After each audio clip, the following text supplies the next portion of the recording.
السلام عليكم ورحمة الله وبركاته.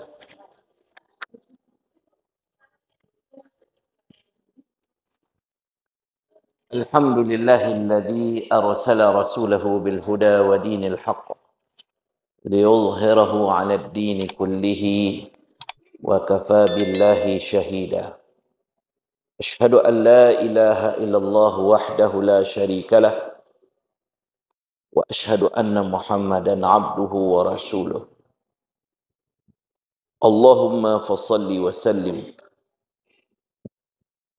على حبيبك وأسواتنا وقدواتنا وسيدنا المصطفى. اللهم صل على محمد وعلى آله وأصحابه أجمعين. يا أيها الذين آمنوا اتقوا الله حق تقاته ولا تموتن إلا وأنتم مسلمون. Bapak Ibu jamaah rahimani wa rahimakumullah. Bersyukur kita pada Allah Subhanahu wa taala. Alhamdulillah pada subuh ini alhamdulillah masih diberikan kita nikmat iman dan Islam, nikmat sehat, dan alhamdulillah ditambah dengan nikmat di bulan Ramadan. Kemudian kita bersolat kepada Nabi Muhammad sallallahu alaihi wasallam. Allahumma salli ala Muhammad wa ala ahli Muhammad. Bapak Ibu yang dirahmati oleh Allah, pertemuan kita hari Selasa yang lalu kita telah membahas satu hadis di dalam kitab Riyadhus Shalihin setentangan niat dan ikhlas beramal. Nah, masih dalam bab niat Bapak Ibu, kita lihat hadis nomor 2. Ya. Silahkan dilihat kitabnya Bu.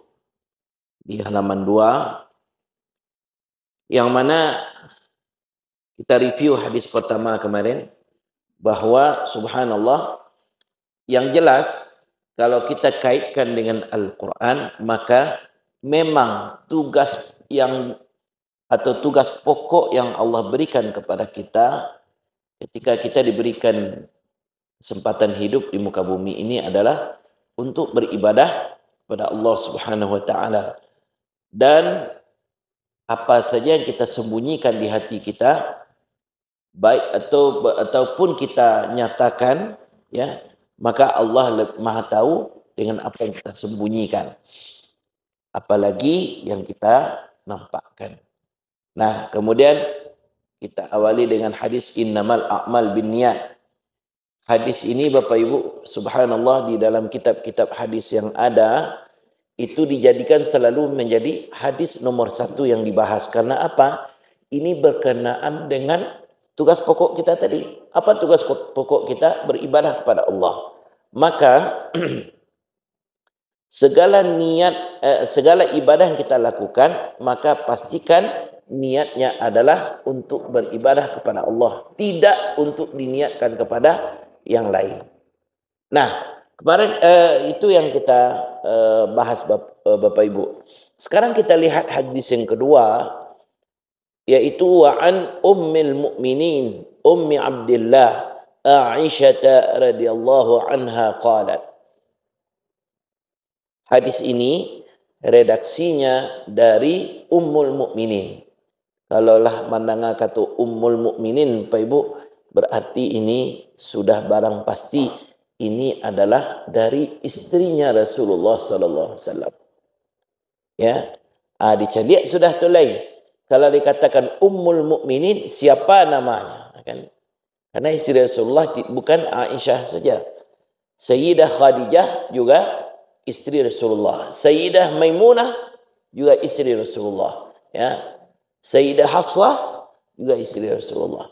Jadi ya, ada 11 istri Rasulullah SAW, maka ke-11-nya pantas digelari dengan Ummul Mukminin, ya, atau Ummahatul Mukminin kalau dijamakkan. Nah, jadi kalau di sini redaksi hadisnya dari Ummi Abdillah, ibunya Abdullah, karena ada putra Rasulullah namanya Abdullah. Siapa dia? Aisyah radhiyallahu anha. Nah, kalau kita lihat dari istri-istri Rasulullah yang paling banyak meredaksikan hadis Rasulullah adalah Sayyidah Aisyah radhiyallahu anha.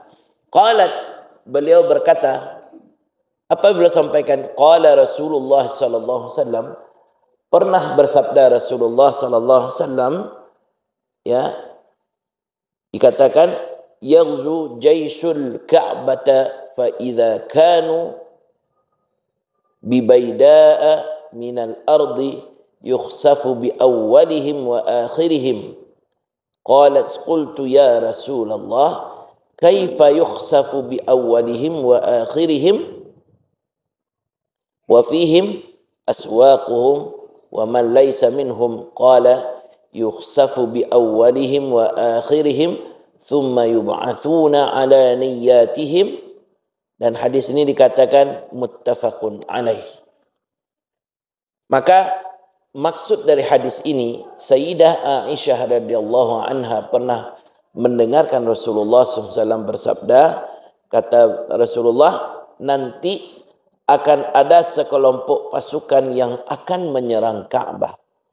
Ya. Kemudian ketika mereka sampai di satu tanah lapang, maka dibinasakanlah mereka sejak yang paling depan sampai paling belakang. Tanpa pandang bulu semuanya dihabiskan. Maka mendengarkan pernyataan Rasulullah ini, bertanyalah Aisyah kepada Rasulullah, ya Rasulullah, bagaimana mereka dibinasakan sejak yang paling awal sampai paling belakang? Padahal di antara mereka ada orang yang berbelanja, ada orang yang tidak membantu pasukan itu. Nyo nak ada satu niat untuk menghancurkan Kaabah. Ya, mereka tidak tahu menahu dengan pasukan itu. Kenapa mereka juga dibinasakan? Itulah pemahaman kita. Lalu, ya, serta orang yang tidak membantu mereka. Beliau menjawab, mereka dibinasakan sejak paling awal sampai belakang. Kemudian ketika dibangkitkan, ya, maka mereka akan dikumpulkan sesuai dari niat mereka masing-masing.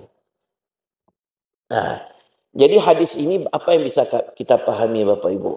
Ya, seseorang pun bisa beramal sama dengan kita. Hari ini banyak orang puasa. Ya. Tapi Bapak Ibu yang rahmati oleh Allah, kan niat puasa ini ada orang yang bukan diniatkan untuk Allah Subhanahu wa taala. Ada orang pergi haji, mereka niat bukan untuk Allah Subhanahu wa taala. Ada yang bersedekah, niatnya bukan untuk Allah Subhanahu wa taala. Nah, jadi Bapak Ibu, bahkan ada orang yang jihad fi sabilillah dalam artian mengangkat senjata, ikut berperang. Ya. Dan kita saksikan saja dari sejarah yang ada, misalnya ketika perang Uhud. Ketika perang Uhud, Bapak Ibu, itu pasukan Rasulullah ternyata, ya, tidak hanya sahabat yang lillah untuk berperang, tapi juga disusupi oleh orang-orang munafik. Lalu apa niat mereka? Niat mereka bukanlah untuk mencari keridaan Allah. Tapi niatnya satu parang mengabu supaya dapat harta pembagian rampasan perang. Nah, kan tidak bisa awak cari niat orang bersama. Nyo sama bersama Rasulullah mengapai jihad fisabilillah, mengangkat senjata melawan pasukan atau melawan orang-orang musyrikin. Tapi dalam kenyataannya niatnya berbeda. Kalaulah Rasulullah bersama sahabat, niatnya tak lebih adalah untuk membela agama Allah Subhanahu wa taala. Ya, mereka lillah, hanya mengharapkan keridaan Allah, ikut berperang fi sabilillah. Tapi orang-orang munafik ketika itu, ya, mereka justru lebih memilih untuk, ya, dalam rangka mendapatkan harta rampasan perang. Nah, jadi Bapak Ibu yang dirahmati oleh Allah Subhanahu wa taala, kadangkala ya kita melihat orang ini ya syahid. Belum tentu Bapak Ibu. Ya, kalau dia terbunuh lalu dikatakan syahid belum tentu, wallahu a'lam. Boleh jadi ada orang yang jihad fi sabilillah niatnya bukan untuk mendapatkan keridhaan Allah, tapi supaya dia dikenang sebagai pahlawan. Ya, supaya dia dikenang sebagai orang yang berjasa. Mungkin bisa jadi itu. Nah, maka niat ini ya ayo di dalam hati itu Pak Ibu. Tapi yang paling tahu niat ini kemana dialamatkan adalah Allah Subhanahu wa taala. Maka benar saja apa yang disampaikan oleh Allah Subhanahu wa taala dalam surah Ali Imran ayat 3 ayat surat ketiga ayat 29 itu ya qul in tukhfu ma fi sudurikum ya katakanlah jika kamu sekalian merahasiakan di hati kalian ya au tubduhu atau kalian nampakkan apa yang terkandung dalam hati kalian itu ya'lamullah maka Allah tahu apa yang kalian niatkan. Maka sekali lagi Bu, kemarin kita juga singgung ya ketika seorang menunaikan ibadah haji ya maka jamaah itu sejak mereka berihram dari tempat miqatnya apa yang disuruh kepada jamaah itu membaca talbiyah sebanyak-banyaknya. Talbiyah itu sebenarnya apa yang dimaksud apa? Tentu apa ada maksudnya. Nah, apa maksud dari perbanyak talbiyah itu? Supaya niat-niat lain selain meraih keridhaan Allah itu bisa diusir dengan talbiyah tadi. Kalau kita artikan talbiyah itu kan betul-betul meluruskan niat hanya untuk Allah. Labbaik Allahumma labbaik kata mereka kan. Aku penuhi panggilanmu ya Allah dengan sebenar-benar memenuhi panggilan. Labbaik la syarika laka labbaik. Aku penuhi panggilanmu ya Allah. Tidak ada niat selain memenuhi panggilan engkau. Innal hamda wan ni'mata laka wal mulk. Sesungguhnya segala puji, segala nikmat engkau yang punya. La syarikalak. Tidak ada sekutu bagimu ya Allah. Artinya aku niat datang ini ya Allah hanya semata-mata memenuhi panggilan engkau, mencari keridhaan engkau. Tidak ada niat yang diniatkan selain daripada mencari keridhaan engkau. Allah dinyatakan dengan talbiyah itu buah. Nanti dalam hati aku Allah tetap tahu juga. Ada orang yang hanya sekedar labbaik Allahumma labbaik. Tapi di dalam hatinya belum tentu dia ingin mencari keridhaan Allah Subhanahu wa taala. Ini ngerinya kita. Makanya meluruskan niat ini perlu. Apalagi di Ramadan ini. Ya. Bahkan ibu-ibu ketika ya bertugas sebagai istri, sebagai ibu di rumah, ya senantiasa kita luruskan niat. Kita melayani suami di rumah, niatkan untuk meraih keridhaan Allah Subhanahu wa taala. Ya. Jangan diniatkan yang pertama supaya sayang-sayangan suami aku supaya dapat piti balanjo lebih gadang. Bukan itu yang pertama, Bu. Ya. Tapi niatkan dulu ridha Allah dulu. Kalau dapat balanjo banyak, itulah mai yang senyum itu. Begitu. Ya. Begitu juga kita sebagai peran sebagai ibu. Ya, ketika mendidik anak, ya, kan banyak ujian mendidik anak, mendidik cucu. Ya. Kadang-kadang kita terlalu sering membaca jariah awak kanak. Lah panik dan bantiang tulang kalian nak donan ya balik guno cialah. Ni jangan itu yang kita sampaikan, ya. Kadukan kepada Allah, kadukan kepada Allah, ya, supaya ya nilai ibadahnya tetap ada. Ya. Kemudian Bapak Ibu yang dirahmati oleh Allah, ya, dalam satu hadis yang dikisahkan, ada seorang ni dia berniat untuk bertaubat. Nah, niat ni, kalaulah berniatnya taubat, berarti niatnya mengah supaya Allah memaafkan segala kesalahannya. Dosonya bu. Dosonya adalah membunuh orang sebanyak 99 orang. Tak sengit orang bunuh bu. 99. Lalu terpikir baginya untuk bertaubat. Bertanyalah dia kepada seorang yang alim. Orang yang alim ni apa ni? Orang yang mempunyai ilmu lebih. Ya. Tanyalah kepada orang alim. Ya, dikatakan, Pak, ambo koha, dosa ambo banyak. Dosa ambo adalah membunuh orang 99 orang.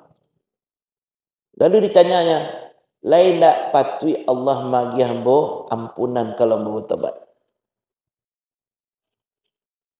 Jawapan alim ini ternyata Bapak Ibu agak kasih jawapannya.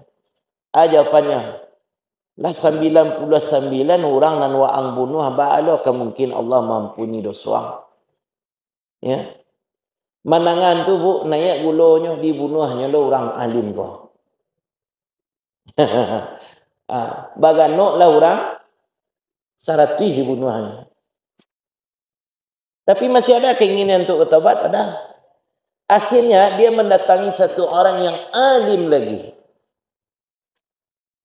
Ya, ditanyanya, wahai alim, wahai orang yang punya ilmu, ya, ambo kolah membunuh orang, saratui orang. Lain tak kemungkinan ambo mendapat ampunan dari Allah. Ternyata alim yang ditanyakan ini punya jawapan yang cukup menyejukkan baginya. Kata alim ini, engkau berhak mendapatkan ampunan dari Allah. Tapi engkau tinggallah kampung engkau, turutlah sebuah negeri, ditunjukkan negeri itu.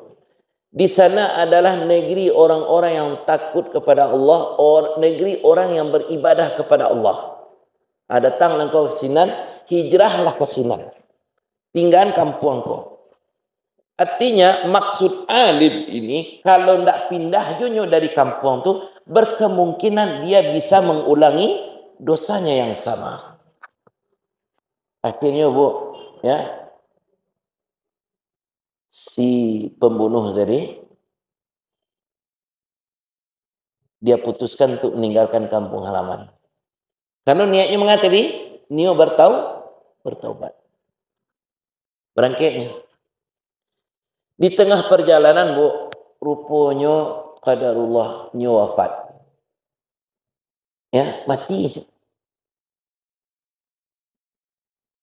Lalu, ya, ketika dia telah wafat, ya, ternyata subhanallah datanglah dua malaikat untuk mengambil, ya, si pembunuh ini. Yang satunya malaikat rahmat, yang satunya malaikat azab. Malaikat azab ingin kamu membawanya, malaikat rahmat ingin lo kamu membawanya. Ya. Akhirnya dua malaikat ini berselisih paham. Nah, maka datanglah satu malaikat untuk memberikan solusi atau memecahkan masalah ini. Bagaimana memecahkannya? Coba diukuah.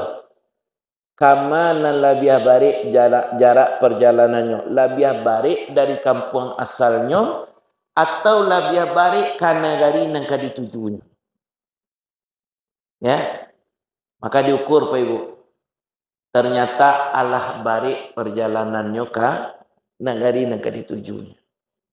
Maka subhanallah akhirnya dalam penyelesaian masalah itu si pembunuh ini dibawa oleh malaikat rahmat. Masya Allah. Kan lalu sempat dia ngarajuan amal soleh di Sinan. Tapi karena niatnya lah ingin untuk bertaubat. Ya kan? Makanya ya dibawa oleh malaikat rahmat. Ada satu lagi kejadian Bapak Ibu. Ya, satu kejadian. Yaitu di ketika perperangan, ya, tidak perang Badar, perang Badar. Jadi Bapak Ibu ada pasukan musyrikin ini, ya, ketikanya terdesak, ya, ketika dia terdesak, maka ada salah seorang sahabat Nabi sallallahu alaihi wasallam, ya,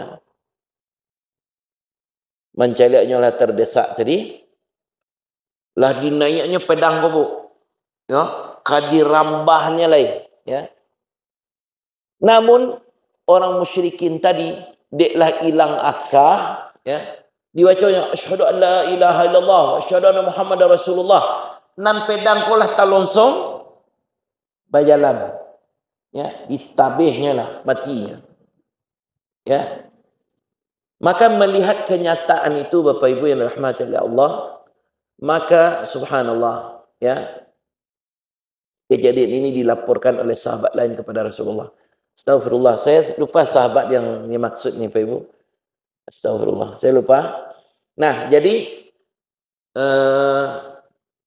ditegur oleh Rasulullah, ya, apa betul engkau membunuh seorang yang telah mengucapkan kalimat syahadat, syahadu an la ilaha illallah wa asyhadu anna muhammadar rasulullah? Dia tidak menjawab iya, tapi dia mengungkapkan alasannya. Diulang oleh Rasulullah. Engkau bunuh orang yang telah mengucapkan kalimat syahadat, syahadu an la ilaha illallah, syahadu anna muhammadar rasulullah. Irama atau nada Rasulullah telah mulai tinggi. Nah, akhirnya Bapak Ibu, ya, kata sahabat ini, ia baca dua kalimat syahadat tu kan deklah tadasak ya Rasulullah. Ya. Maka Rasulullah mengatakan, lain di malang kau tahunya tadasak tu indah. Ya. Makanya Bapak Ibu, niat ini tidak bisa kita menerkanya. Nah, jadi artinya, ya, dalam beramal kita harus mengawal niat ini sebaik-baiknya. Kenapa? Supaya kita tetap menjaga niat kita ini kepada Allah Subhanahu wa taala. Kita lihat hadis yang ketiga, Bu. Hadis ketiga, ini hadisnya datang dari Aisyah radhiyallahu anha. Beliau berkata, qala Nabi sallallahu alaihi wasallam, ya, la hijrata ba'dal fathi walakin jihadu, ya, wa niyyatun wa idza stunfirtum fanfiru. Ya, kata Nabi sallallahu alaihi wasallam, tidak ada hijrah lagi setelah ditaklukkannya kota Makkah. Artinya Bapak Ibu, karena Makkah sudah dikuasai oleh kaum muslimin, tidak ada oleh proses hijrah. Bahkan Bapak Ibu, ketika Rasulullah SAW telah berjaya menaklukkan kota Makkah, orang-orang kafir itu diberikan opsi beriman, ya, kepada Allah dan Rasulnya, atau kalau mereka tidak mau beriman, maka mereka punya waktu untuk meninggalkan kota Makkah, ya, 3 bulan setelah Rasulullah sallallahu alaihi wasallam melaksanakan ibadah haji. Diberi tenggat waktu. Ternyata Bapak Ibu yang rahmati oleh Allah, ini pula buah baiknya kesabaran Rasulullah SAW. Ternyata setelah 3 bulan Rasulullah pulang dari haji, indak ciek pun nan amuah meninggal Makkah. Artinya bukan apa itu Bapak Ibu? Semuanya memeluk agama Islam. Ya. Makanya tidak ada lagi hijrah setelah ditaklukkan kota Makkah, tetapi yang ada yaitu jihad, berjuang, ya, pada jalan Allah dan niat untuk selalu berbuat baik. Oleh karenanya, jika kamu sekalian dipanggil untuk berjuang, maka berangkatlah. Nah, di sini Bapak Ibu yang dirahmati oleh Allah, jihad ini, ya, ini kadang-kala Bapak Ibu kata-kata jihadnya sudah mulai sensitif. Ya. Bahkan ada nama masjid sekarang masjid jihad, ya. Ada perintah untuk ditukar. Ya. Sebenarnya Bapak Ibu yang dirahmati oleh Allah, kalau jihad itu kan kalau dia dilihat di bahasa Arab, itu kan artinya bersungguh-sungguh. Ya kan? Nah, bersungguh-sungguh. Maka Bapak Ibu yang dirahmati oleh Allah, jihadnya kita saat ini adalah bersungguh-sungguhlah dalam beribadah kepada Allah Subhanahu wa taala. Bersungguh-sungguhlah dalam bekerja, namun bekerja itu dalam rangka ibadah. Ya. Ibu-ibu bisa merubah niat, misalnya ibu kan tugas ibu sehari-hari di rumah, ya, melayani ya suami, ya.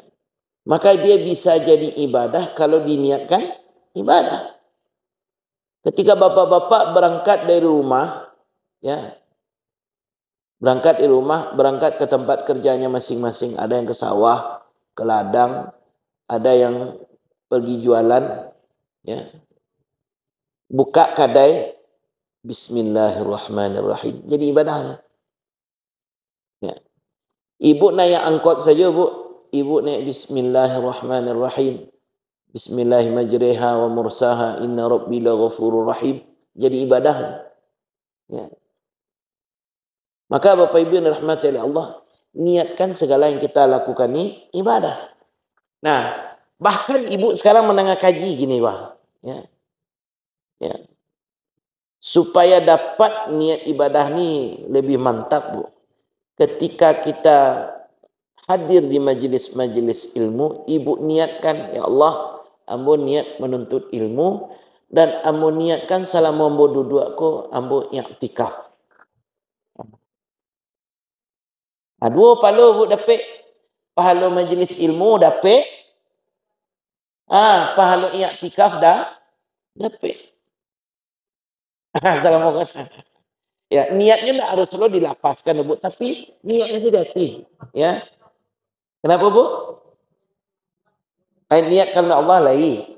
Tapi dia buat tambahan niatnya tadi, jadi double pahala nawak dapat. Masya-Allah. Luar biasa. Nah, lalu niat untuk selalu berbuat baik. Nah, apapun kebaikan kita, selagi mengharapkan keridhaan Allah, maka itu dikategorikan kepada ibadah. Ya, selagi berbuat baik. Makanya Bu, kadang-kala seperti Ramadan ini, ya, seperti ibadah Ramadan kita lakukan ini, kadang-kadang yang menjadi kita terhalang untuk berbuat baik ni macam-macam loh alasan. Ya, padahal kita beribadah di bulan Ramadan ni kan niat kita untuk mendapatkan ampunan dari Allah, mendapatkan keridhaan dari Allah. Tapi setelah kita lihat setiap Ramadan datang, selalu keadaannya sama. Ya, bahasa sama Bu. Semangat Ramadan tu hanya di awal-awal. Ya kan?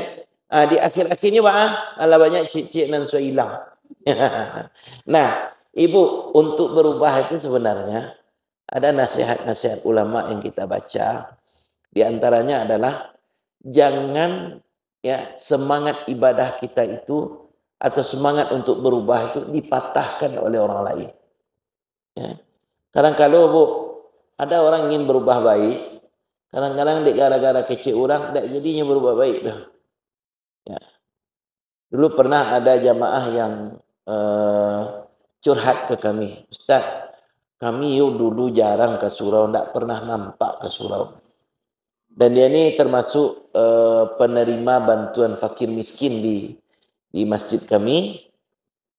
Tanya Ustaz, kami lah rajin solat kamu saji. Tahu-tahu ada dun sana kami ngecek. Mengarajin sembahyang ke surau. Dek lah dapat bantuan fakir miskin baru rajin ke surau ya. Ya. Gara-gara itu Bu, ndak mau hanya ke surau lain. Kecenya Ustaz, kami malih kami ke surau Ustaz. Baab itu. Iyo kalau kami datang kamu saji dianggap oleh jamaah lain, kami dek gara-gara dapat bantuan fakir miskin mengko rajin ke surau. Mangkonya malu kami tak jadi kami ke surau. Ya, makanya Bu, awaklah banyak buat baik tu lillah. Kalau lah lillah, mengawak berhenti kecil orang pula. Ya. Tak boleh kita berhenti dengan ucapan manusia. Ya. Nah, jadi boleh jadi semangat berubah untuk berbuat baik itu bisa dipatahkan oleh orang lain aja nak mau. Ya. Terserahlah anak kali baca orang. Sebab apa yang kita harapkan? Keridhaan Allah. Nah, boleh jadi juga Bu, yang membuat kita semangat untuk beribadah itu apa? yaitu dengan masa lalu yang ada. Ya, ala mode tuju awaknya nak ya celik Ramadan mode patang ya awak mode itu silah. Ya, orang nak do nan bertahan di surau tinggal surang mandehnya. Nah, ini kan berkaca dengan masa lalu. Akhirnya kita malas untuk beribadah. Kadang kalau bu kecil orang ya. Ada kejadian bu, seorang ibunya hamil.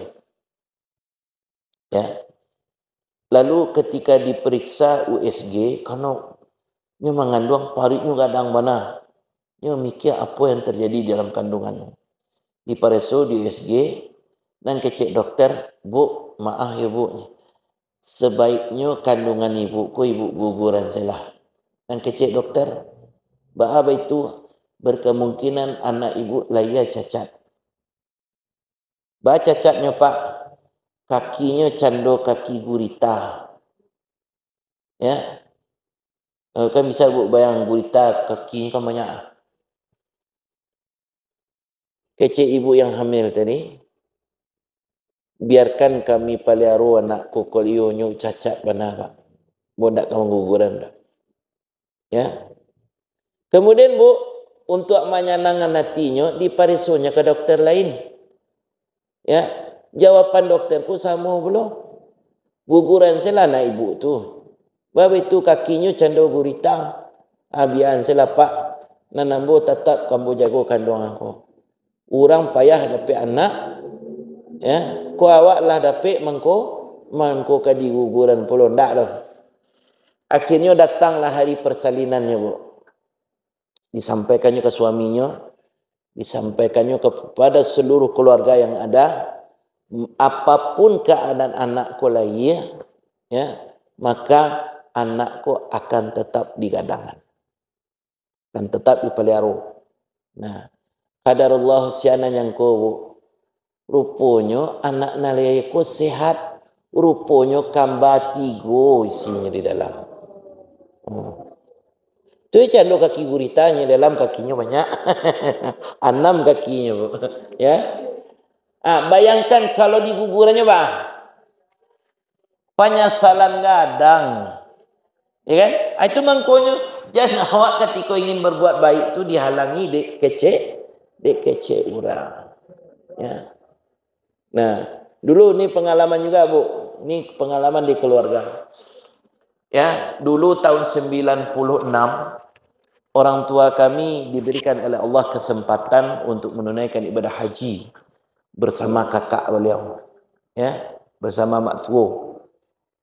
Lalu mak tua kan ini bu, beliau ini seminggu menjelang berangkat dapat sakit stroke, ya, lamah sebelah kiri. Orang kampung yang ngecek saudara jangan pai loleh, badan lareko jangan pai loleh, saudalahnya ngecek jangan pai, ya.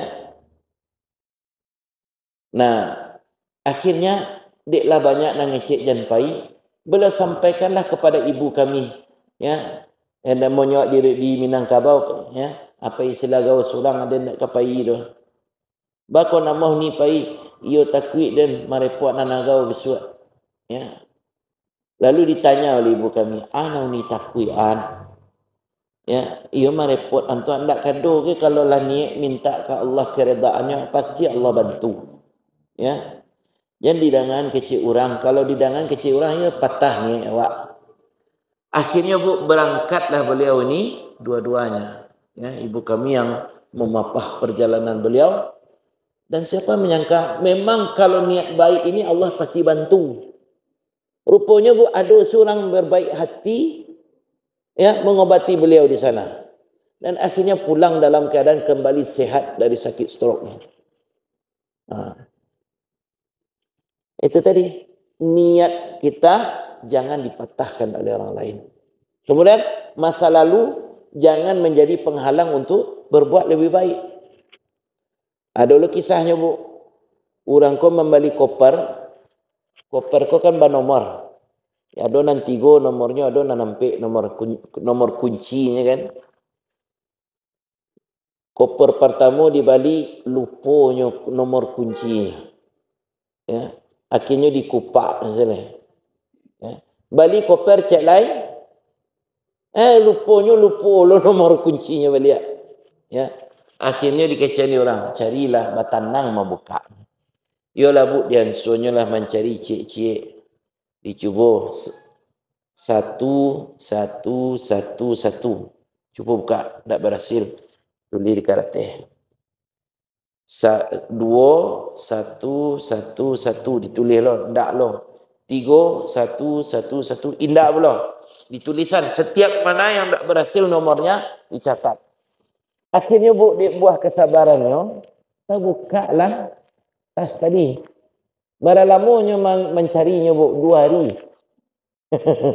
2 hari menyelesaikan untuk buka kunci tadi. Nah, tapi apa hikmah yang kita ambil dari dia ni?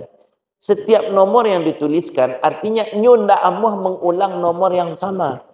Artinya dia tidak ingin mengulang kesalahan yang sama. Dan dia selalu memperbaiki diri, mencari solusi yang lain agar berubah lebih baik. Asal begitu. Ketika kita berniat untuk berubah lebih baik, maka subhanallah, niatkan ya kita tidak mengulang kesalahan yang sama. Kemudian yang ketiga, ketika berbuat baik ini, jangan pernah ditunda-tunda. Karena apa? Ya, kalau ditunda-tunda, yuk banyak sulitnya. Ya, bakon nak juga ke surau, awaklah tua, nak mohnya sembahyang ke surau. Ayo alasan begini. Padahal dia gampang untuk dilakukan, tinggal melangkah ke masjid.